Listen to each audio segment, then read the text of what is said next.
नमस्कार. कल्पनाचित्र रंगवणे, व्हिज्युअलायझेशन याच्या पुढच्या भागात आपण एखाद्या गोष्टीसाठीचा एंड रिझल्ट कसा पाहावा किंवा कसा रंगवावा हे शिकणार.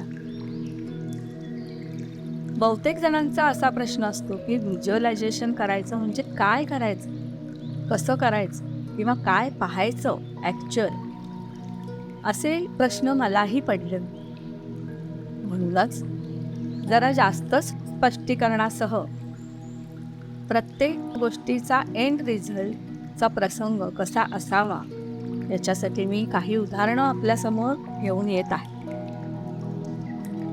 मंडळी, मी प्रेरणा प्रकाश. माझ्या या चॅनलवर आपणा सर्वांचे मनपूर्वक स्वागत. आकर्षणाचा सिद्धांत या अभ्यासक्रमात आपण आता कल्पनाचित्र रंगवणे किंवा व्हिज्युअलायझेशन याच्यापर्यंत येऊन पोचलेलो आहोत. पैसा, करिअर, हेल्थ आणि रिलेशनशिप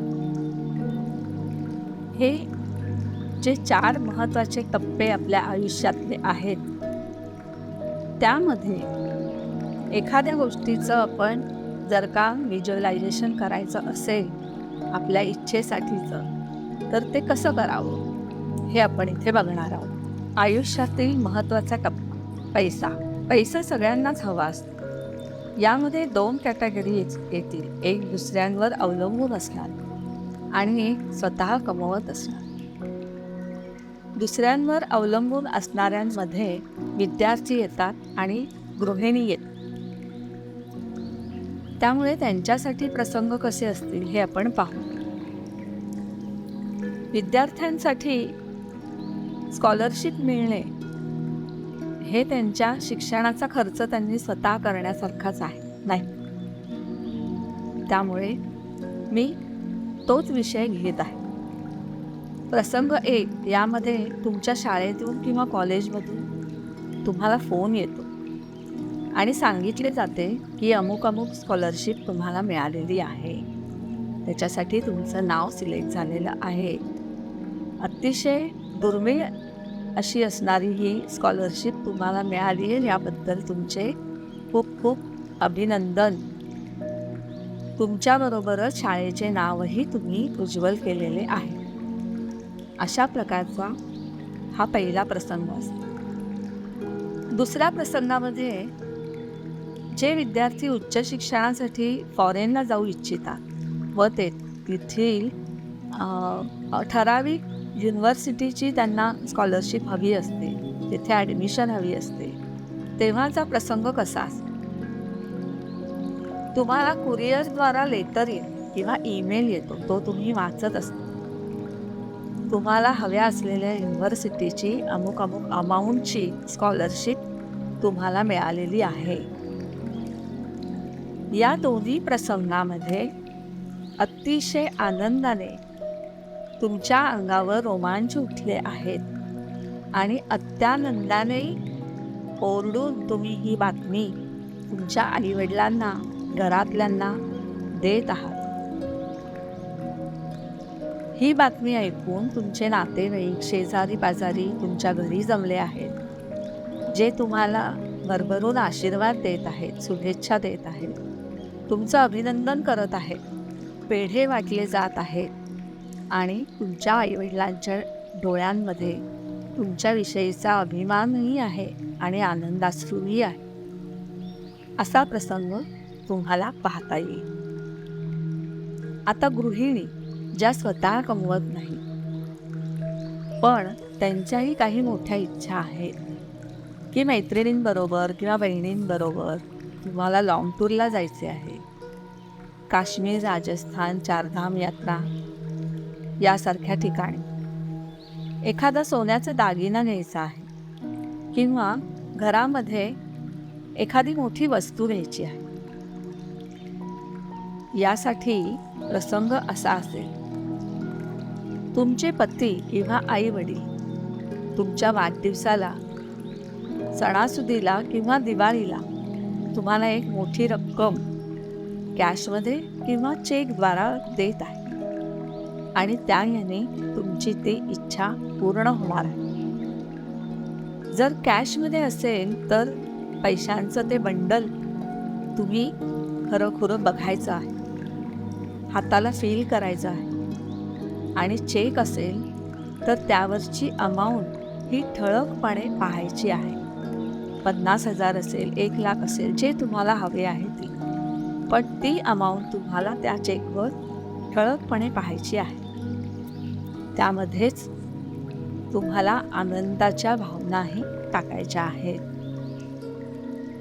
मंडळी, पैसा आपल्या सगळ्यांनाच हवा असतो.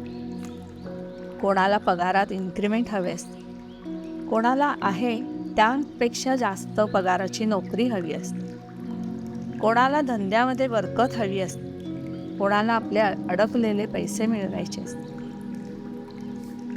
इथे पहिल्या प्रसंगात आपल्याला बॉस आपल्या केबिनमध्ये बोलवत आहे व आपल्याला जेवढे हवे होते तेवढेच इन्क्रिमेंट आपले झाले आहेत असे सांगत आहे. आणि अपेक्षेपेक्षा जास्त इन्क्रिमेंट मिळाल्याचे बघून आपण खूप आश्चर्यचकित होतो आहे, कृतज्ञ होतो आहे. असा प्रसंग आपण इथे बघू शकतो. दुसऱ्या प्रसंगामध्ये एक कॉल आपल्याला येतो व इंटरव्ह्यूमध्ये आपण पास झाल्याचे सांगत आपल्या अपॉइंटमेंट लेटरही डिस्पॅच झाल्याचे ती सांगत आहे. आणि जास्त पगाराची ही नोकरी आता आपल्याला मिळालेली आहे तर आपली सगळी स्वप्न साकार होणार आहे याची सुखद जाणीव आपल्याला होते. तिसऱ्या प्रसंगामध्ये आपलाच एखादा मित्र किंवा कोणी एखादी व्यक्ती किंवा आपलाच एखादा कस्टमर आपल्याला एक अशी आयडिया देऊन जातं किंवा काही चेंजेस आपल्याला सुचवून जातो आणि ते केल्यामुळे अचानकपणे आणि आश्चर्यकारकरित्या आपली विक्री एकदम वाढते, कस्टमर्सची गर्दी वाढायला लागते, भरपूर ऑर्डर्स आपल्याला मिळायला लागतात आणि वाजणाऱ्या प्रत्येक नोटिफिकेशन्स बरोबर पैसा आपल्या अकाउंटमध्ये सतत जमा होत राहतो.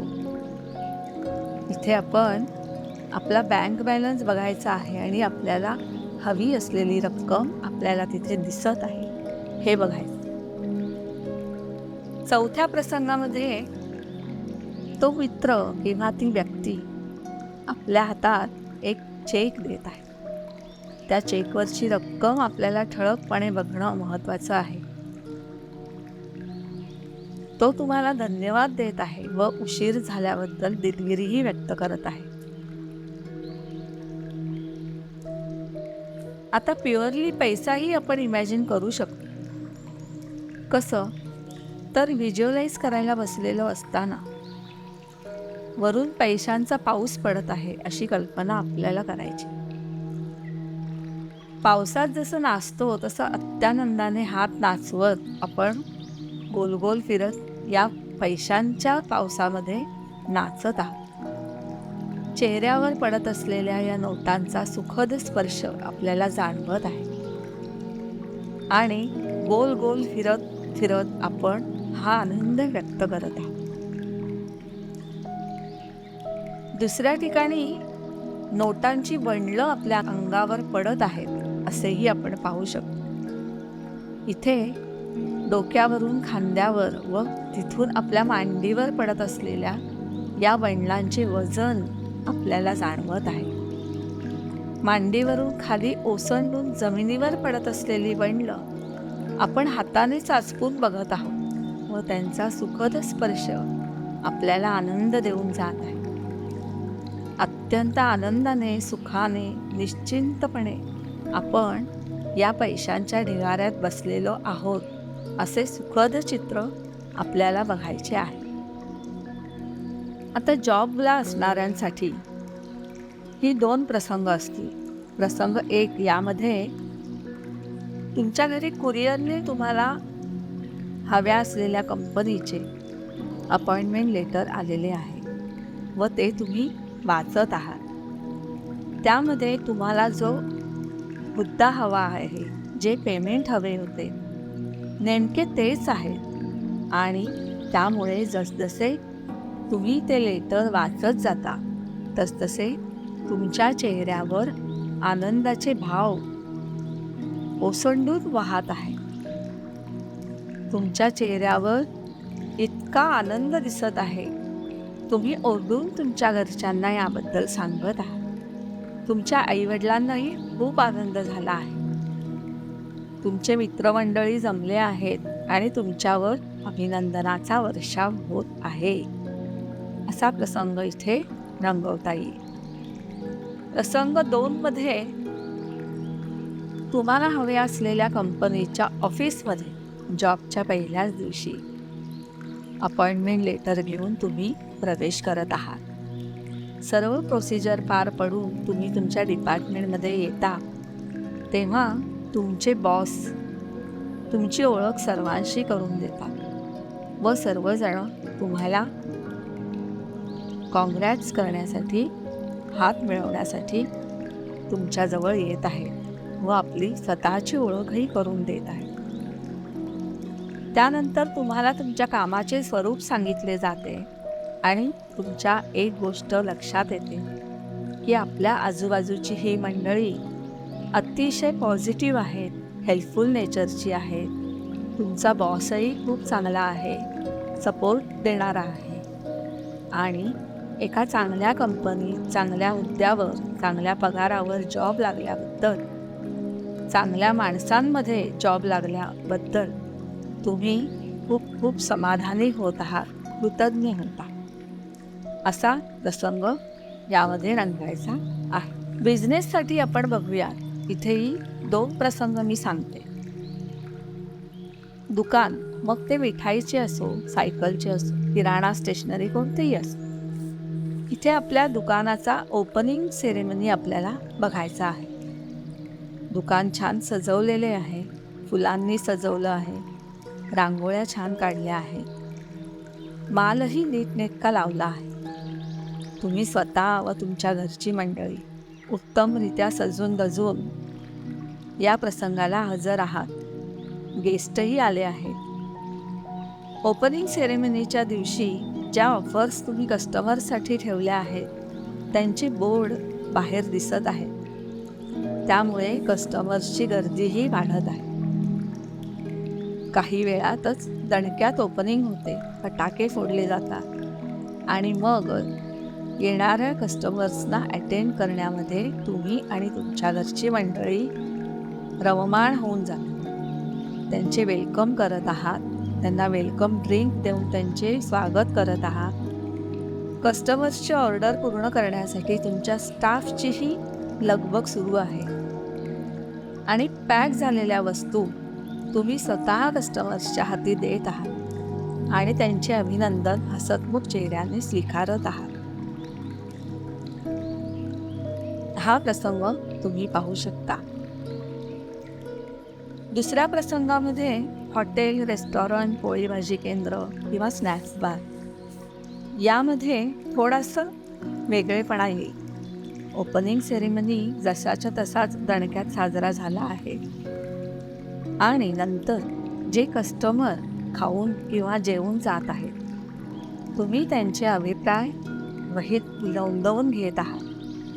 त्यांच्याकडून तुमचे भरभरून कौतुक होत आहे. तुमच्या उत्तम चविष्ट जेवणाचे कौतुक होत आहे. आम्ही नक्की परत येऊ व मित्रमंडळींना सांगू, आमच्या वेगवेगळ्या ग्रुपवरही हे टाकू, हे सांगत ते तुमच्या ॲम्बियन्सचेही कौतुक करत आहे आणि अतिशय आनंदाने व नम्रपणे तुम्ही सर्वांचे हे ॲप्रिसिएशन स्वीकारत आहात. या प्रसंगामध्ये तुम्ही खूप खुश आहात आणि कृतज्ञही आहात. असा प्रसंग रंगायचा आहे. तुम्ही आणखीन छान भाषेमध्ये आणखीन काही वाक्य ॲड करून हा प्रसंग अगदी सुंदरपणे तुमच्या क्रिएटिव्हिटीने रंगवू शकता. पूर्ण क्रिएटिव्हिटी कामाला लावा. बारीक सारीक तपशीलही बघा. जेवढ्या नेमकेपणाने आणि बारकाईने तुम्ही प्रसंग रंगवाल आणि त्यामध्ये इमोशन्स टाकाल तेवढ्या वेगाने तुम्ही जसे व्हिज्युअलाइज केले आहे अगदी तसेच प्रसंग तुमच्या आयुष्यात नक्की घडतील. इथे हे प्रसंग व्हिज्युअलाइज करायच्या आधी कागदावर उतरून घ्या एवढे मात्र मी नक्की सांगेन. कारण आपणच लिहिले असल्यामुळे ते सगळे तपशील आपण पाहूही शकतो. ते सोपे जाते असा माझा स्वतःचा अनुभव. मंडळी, इथे तुम्ही आणखीन छान भाषेमध्ये आणखीन काही वाक्य ॲड करून हा प्रसंग अगदी सुंदरपणे तुमच्या क्रिएटिव्हिटीने रंगवू शकता. पूर्ण क्रिएटिव्हिटी कामाला लावा. बारीक सारीक तपशीलही बघा. जेवढ्या नेमकेपणाने आणि बारकाईने तुम्ही प्रसंग रंगवाल आणि त्यामध्ये इमोशन्स टाकाल, तेवढ्या वेगाने तुम्ही जसे व्हिज्युअलाइज केले आहे अगदी तसेच प्रसंग तुमच्या आयुष्यात नक्की घडतील. इथे हे प्रसंग व्हिज्युअलाइज करायच्या आधी कागदावर उतरून घ्या एवढे मात्र मी नक्की सांगेन. कारण आपणच लिहिले असल्यामुळे ते सगळे तपशील आपण पाहूही शकतो. ते सोपे जाते असा माझा स्वतःचा अनुभव आहे. मंडळी, पुढील भागात आपण पुढचे 2 टप्पे विचारात घेऊ. धन्यवाद.